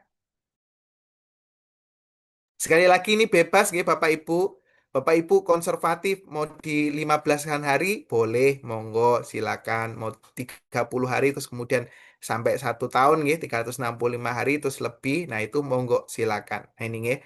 Semuanya ini pertimbangannya adalah professional judgment-nya Bapak Ibu semuanya. Nah, ini nggih seperti itu. Oke, monggo ada tanggapan untuk ini?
Oke, kalau belum kita lanjutkan ya Bapak Ibu. Itu tadi untuk penghitungan aging schedule-nya untuk membuat cadangannya. Berarti cadangannya adalah 2649, nggih, 26.490. Nah, Kemudian, estimasi berdasarkan umur piutang dibandingkan dengan saldo dalam akun penyisian atau cadangan piutang tertagih untuk menentukan jumlah jurnal penyesuaian. Nah, ini Bapak Ibu ya. Nah, contohnya di sini ada saldo dalam akun cadangan piutang tertagih itu masih ada 3.250.000. Nah, kemudian kita bikin edgingnya tadi ternyata estimasinya adalah 26.490. Nah, ini ya. Nah, maka adjusting entry-nya atau jurnal penyesuaiannya, nah ini Bapak Ibu ya, jadi jumlah yang ditambahkan ke cadangan piutang tertagih itu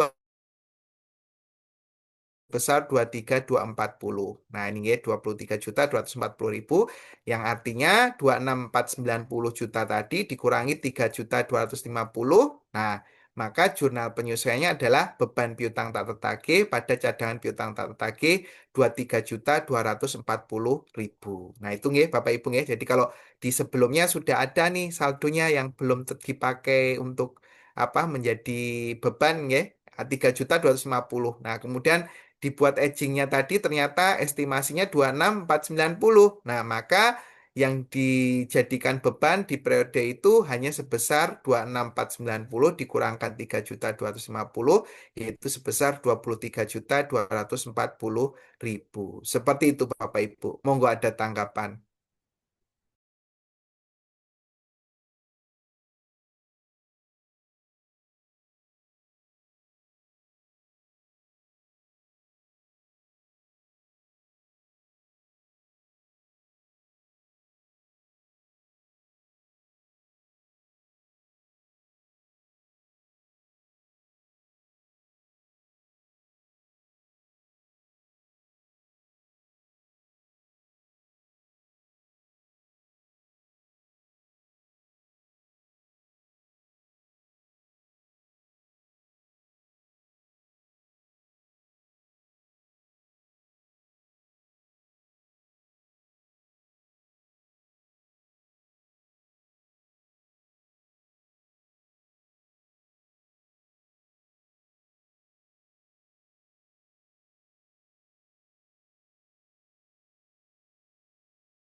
Oke, monggo Bapak Ibu, materinya sudah habis nggih Bapak Ibu nggih. Monggo eh, ini kita waktu yang tersisa ini kita untuk sharing ya Bapak Ibu ya. Jadi ini kaitannya sampai di sini dulu ya.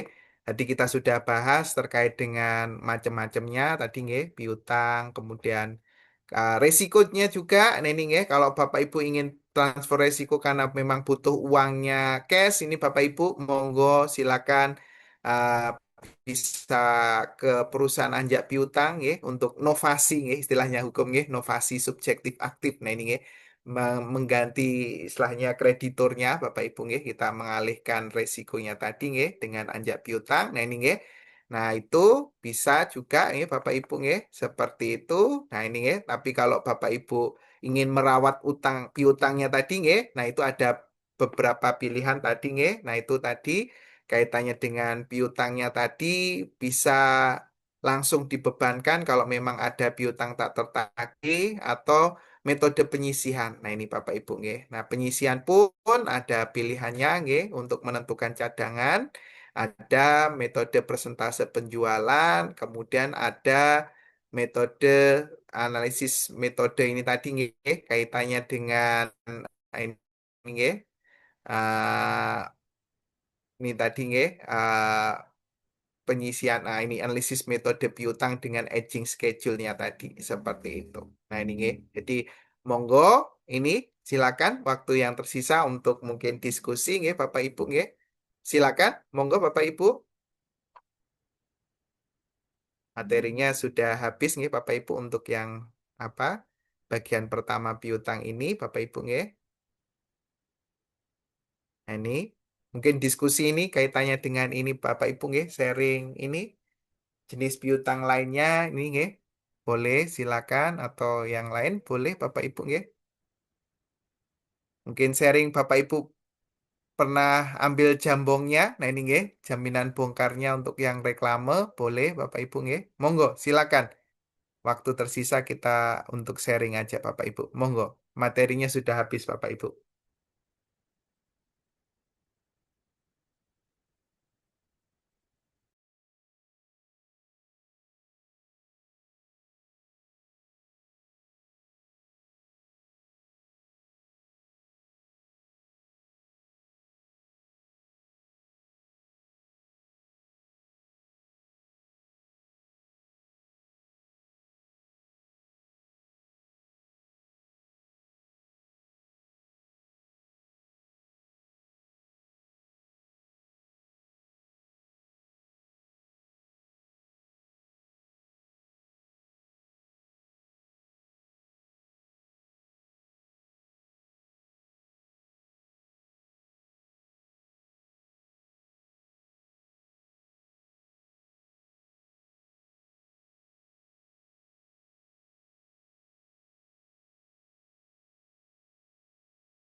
Oke, mohon maaf Bapak Ibu sebentar.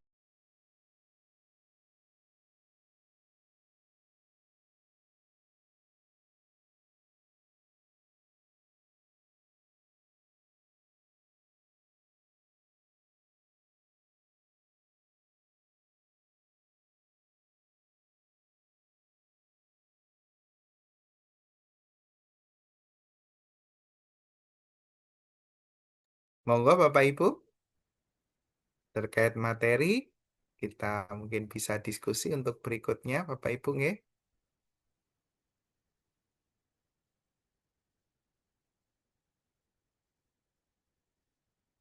Monggo Bapak Ibu.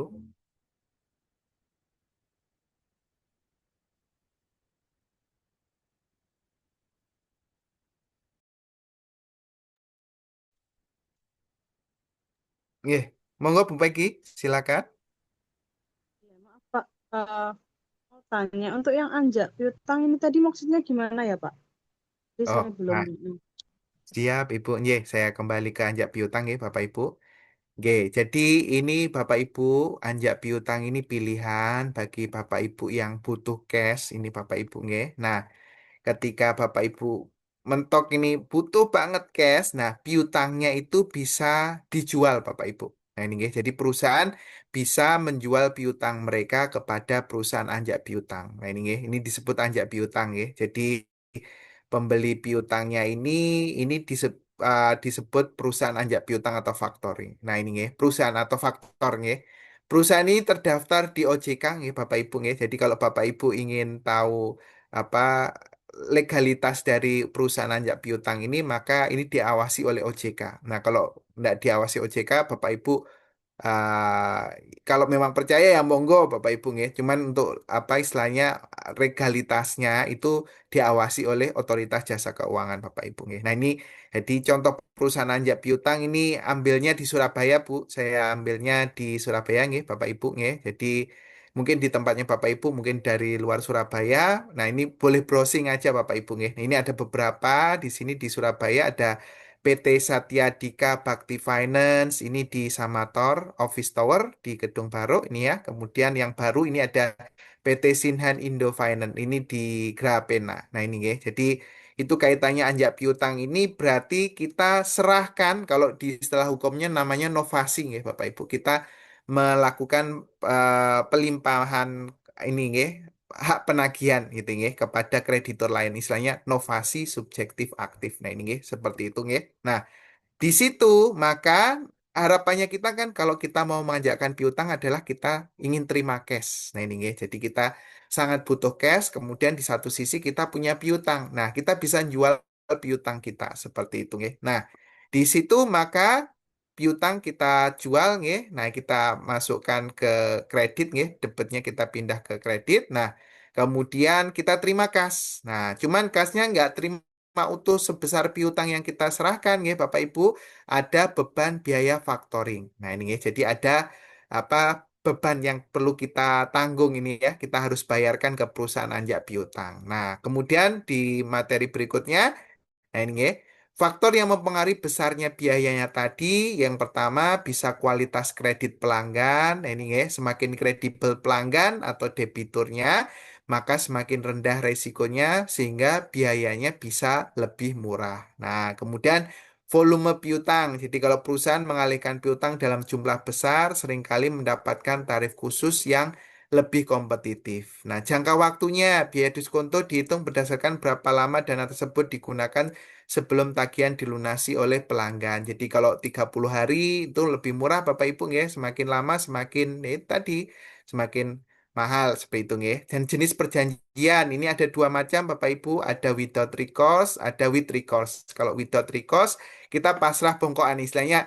kita pasrah sepenuhnya itu ya. Jadi di mana perusahaan faktor nanti yang akan menanggung seluruh resiko kalau ada yang gagal bayar. Nah, biasanya biayanya lebih tinggi Bapak Ibu. Tapi kalau with recourse itu tanggung renteng Bapak Ibu. Jadi bagi-bagi resiko. Nah, ini nggih, berapa persen itu ya.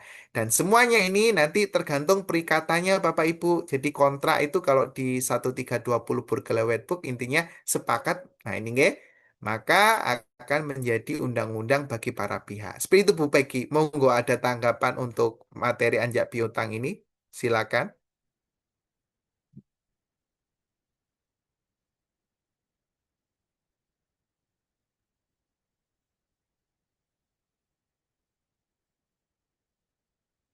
Monggo, Bu Peggy, ada tanggapan. Jadi ini istilahnya kalau kita kedesak Bapak Ibu nggih, Bu Peggy nggih. Jadi kalau kita di satu sisi butuh nih banget yang namanya kas. Nah, tapi di satu sisi ya kita piutangnya besar ya, kita jual aja piutang kita untuk mendapatkan cash. Nah, cuman dalam penjualan itu mesti ada biaya yang harus kita tanggung. Nah, pertimbangan biayanya itu adalah empat ini Bapak Ibu nggih, atau nanti ada pertimbangan lain ya monggo silakan antara perusahaan anjak piutang dengan tempatnya Bapak Ibu asalkan sepakat ya monggo itu menjadi ini tadi Bapak Ibu nggih, pengikat bagi Bapak Ibu tadi seperti itu. Monggo Bu Peggy. Kalau yang resmi ini Bapak Ibu yang diawasi OJK nggih Bapak Ibu. Jadi mungkin kalau Bapak Ibu istilahnya ini tadi nggih, pingin tahu yang resminya nggih seperti itu. Jadi uh, yang diawasi oleh OJK nih Bapak Ibu nih seperti itu. Mungkin nanti debiturnya marah-marah itu atau apa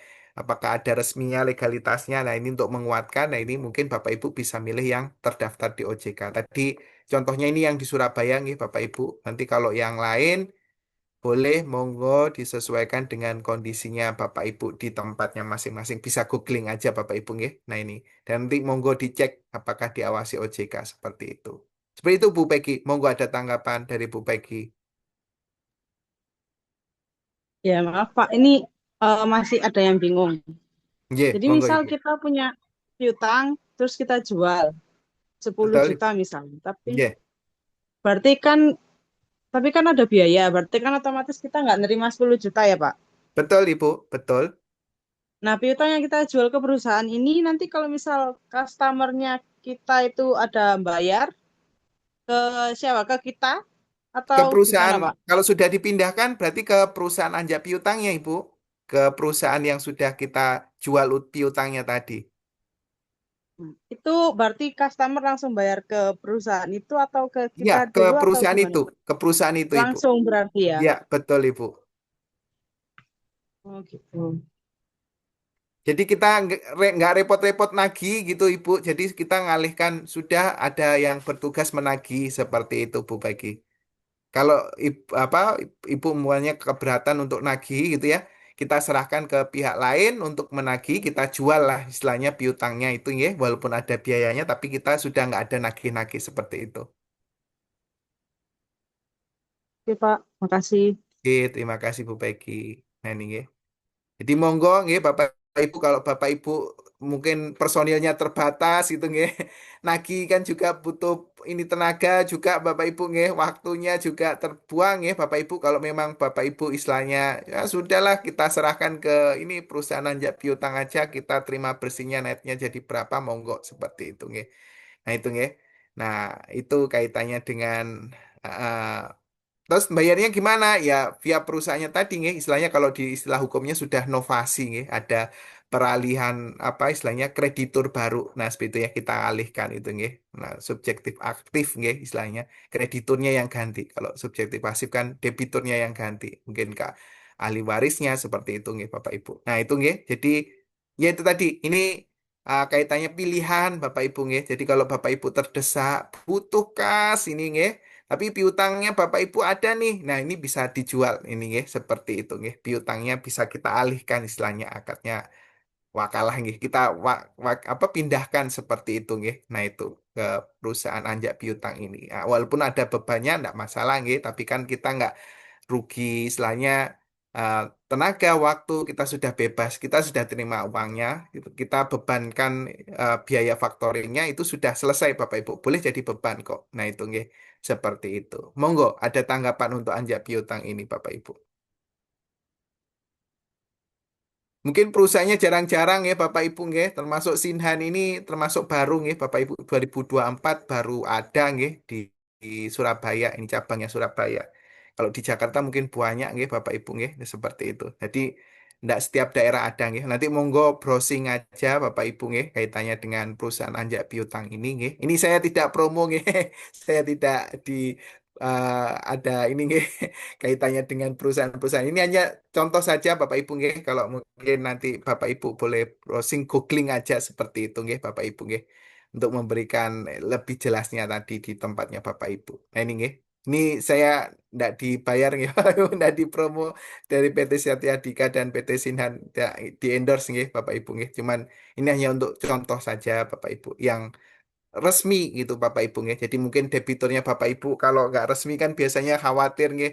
Jangan-jangan ini tadi Bapak Ibu nggih mata alang ini atau penagih gelap ini Bapak Ibu nggih seperti itu nggih. Jadi ya ini tadi mungkin lebih amannya kalau kita ke yang diawasi OJK nggih sehingga nanti debiturnya Bapak Ibu juga nggak istilahnya nggak pikir-pikir lagi gitu nggih sudah terlisensi itu sudah diawasi OJK nanti kalau ada pelanggaran kan bisa diawas apa kita lapor ke OJK seperti itu.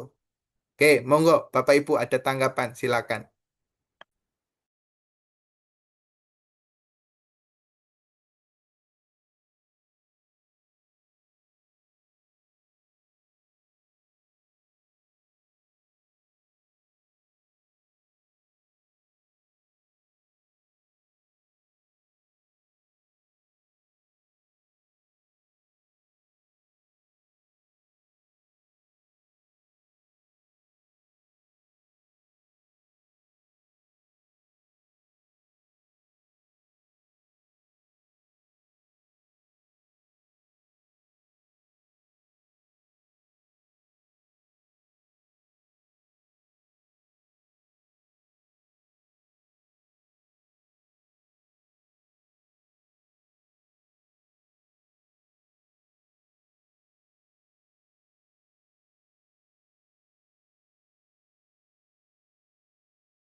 Monggo Bapak Ibu masih ada waktu.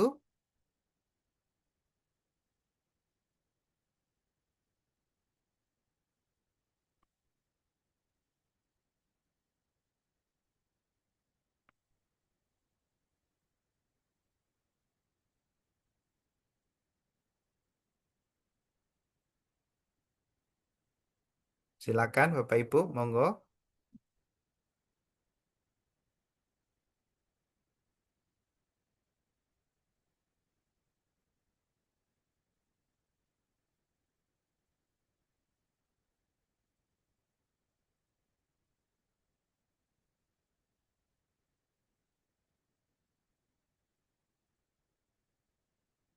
Atau sudah cukup Bapak Ibu? Bagaimana? Mungkin sharing dari Bapak Ibu mungkin kait dengan mungkin piutang lainnya ini atau bagaimana? Silakan.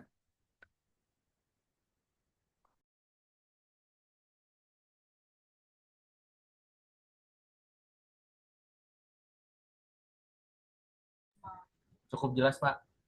Oke, baik. Matur nuwun Pak Irfani. Oke, Bu Peggy, bagaimana Bu Peggy? Oh, cukup?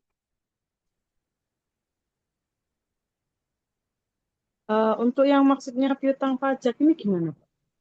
Oke, baik Bu Peggy. Jadi ini kaitannya dengan piutang pajak Bapak Ibu nggih. Jadi tadi kalau kita contohkan ini perusahaan jasa nggih Bapak Ibu nggih. Jadi piutang pajak itu biasanya uang muka pajak kita nyatetnya Bapak Ibu nggih. Tapi tergantung juga kalau apa istilahnya kita pakai piutang pajak ya monggo yang penting konsisten nggih tiap tahunnya memang nama akunnya seperti itu Bapak Ibu. Jadi contohnya Bapak Ibu nggih, semisal kalau perusahaan jasa nggih Bapak Ibu, itu kan 10 juta nggih, semisal kita dapatnya penghasilan 10 juta. Nah, karena jasa, maka objek PPh tiga lawan transaksi akan memotong PPh tiga Bapak Ibu. Nah, itu nanti akan menjadi kita uang muka. Nah, ini Bapak Ibu nggih. Uang muka PPh tiga. Nah, ini Bapak Ibu nggih. PPh tiga. Ini akan menjadi uang muka PPh tiga. Mohon maaf. Ini nggih, PPh tiga. Nah, ini. Nah, di 23 ini kan pilihannya hanya ada dua tarif nih Bapak Ibu, ada 2% dan ada 15%. Nah, ini yang 2% Bapak Ibu. Nah, ini nggih, berarti 200.000. Nah, ini nggih. Jadi ini 200.000 kita kurangkan di sini 200.000. Nah, maka nanti kita terima uang bersihnya berapa? 9,8. Nah, ini Bapak Ibu nggih. Mohon maaf. 9,8. Nah, ini nggih Bapak Ibu nggih, 9,8. Ini kita terima kasnya. Nah, ini Bapak Ibu nggih. Nah, berarti jurnalnya bagaimana? Kasnya 9,8, uang mukanya 200.000, kemudian di sini adalah pendapatan. Pendapatannya adalah 10 juta ini tadi di sini. Nah, ini Bapak Ibu. Nah, uang muka karena sifatnya adalah tidak final Bapak Ibu nggih. Nah, berarti bisa menjadi uang muka atau piutang pajak. Nah, ini Bapak Ibu nggih. Pada akhir periode ini bisa dihapus Bapak Ibu nggih. Nah, semisal akhir periode setelah dihitung pakai PPh badan atau PPh-OP-nya tadi nggih. Nah, itu ternyata itu tadi Bapak Ibu nggih, ini badan lebih tepatnya nggih kalau ini kasusnya. Nah, ini nggih. Semisal kurang bayar apa beban pajaknya adalah 1 juta. Nah, tadi kita sudah punya uang muka 200.000. Nah, ini nggih. Berarti PPh pasal 29-nya atau kurang bayarnya berapa? 800.000. Seperti itu nggih Bapak Ibu nggih. Jadi itulah yang disebut sebagai piutang pajak atau uang muka pajak. Nah, ini nggih. Jadi tapi nanti di akhir periode ini tidak ada muncul Bapak Ibu nggih di laporan posisi keuangannya Bapak Ibu. Seperti itu. Seperti itu Bu Peggy. Monggo ada tanggapan dulu.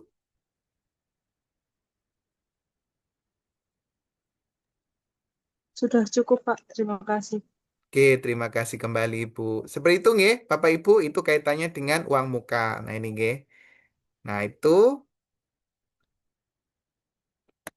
oke, itu nggih Bapak Ibu nggih, itu kaitannya dengan piutang pajak atau uang muka pajak. Tapi bisa juga Bapak Ibu bisa piutang pajak juga yang real Bapak Ibu nggih, itu mungkin kaitannya dengan restitusi. Nah, ini Bapak Ibu nggih, restitusi. Nah, ini nggih atau kita minta kelebihan pembayaran pajak kita. Nah, itu juga bisa Bapak Ibu nggih, itu kita akui sebagai piutang pajak yang real, itu juga boleh. Nah, ini nggih. Atau uang muka apa PPN masukan itu juga boleh. Tergantung Bapak Ibu nggih. Nah, Bapak Ibu punya akunnya apa. Nah, ini nggih, yang penting konsisten dalam pemakaiannya seperti itu. Oke, itu Bapak Ibu, monggo ada lagi. Jadi cukup dari Pak Irfani nggih, Bu Bagi mungkin atau dari Bu Gabriel, Bu Gaselia, bagaimana? Ada tanggapan? Belum ada, Pak. Oke, Terima kasih. baik Bu Gaselia. Bu Tasya mungkin? Masih belum, Pak. Masih belum. Oke, baik. Oke, itu. Oke, sebentar. Masih aman. Oke, siap. Bu Gabriel, siap. Oke, itu mungkin skala belum ada, saya kembalikan ke Bu Talita. Monggo, Bu Talita, bagaimana?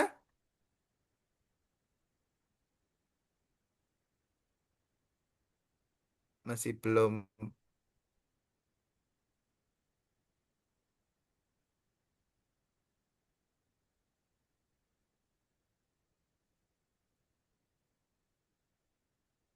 Bu Talita, masih bergabung?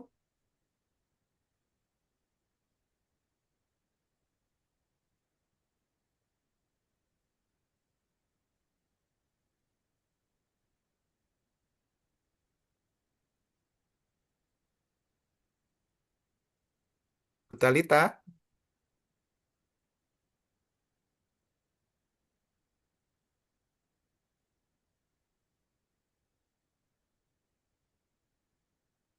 Oke, kita tunggu ya Bapak Ibu, mungkin presensinya juga ini ya. Bu Talita?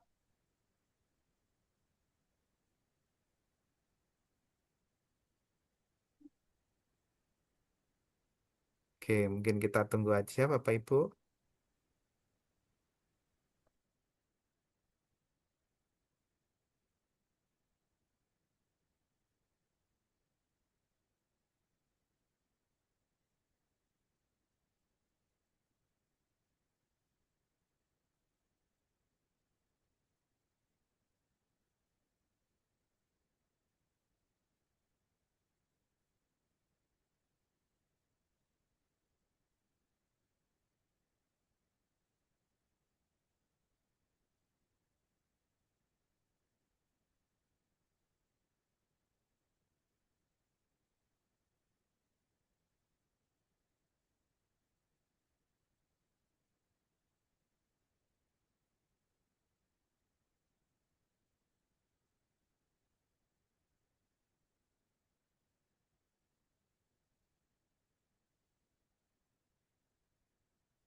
Sampun Bu Talita?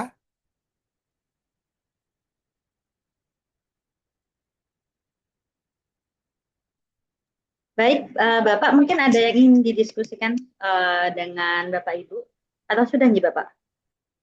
Sampun Ibu tadi sudah Baik, konfirmasi. terima kasih Pak Okta atas materi pada malam hari ini. Harapannya dapat bermanfaat bagi Bapak Ibu peserta dan dapat diterapkan dalam kehidupan sehari-hari.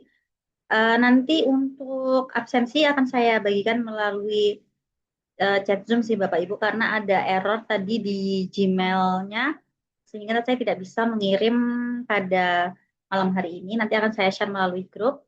Terima kasih Pak Okta atas waktunya. Kita kembali lagi nanti pada sesi selanjutnya pada hari Kamis. Terima kasih Pak Okta. Wassalamualaikum warahmatullahi wabarakatuh. Selamat malam. Terima kasih Terima Bu kasih Talita, Bapak. terima kasih Bapak Ibu. Bapak. Terima kasih, Pak.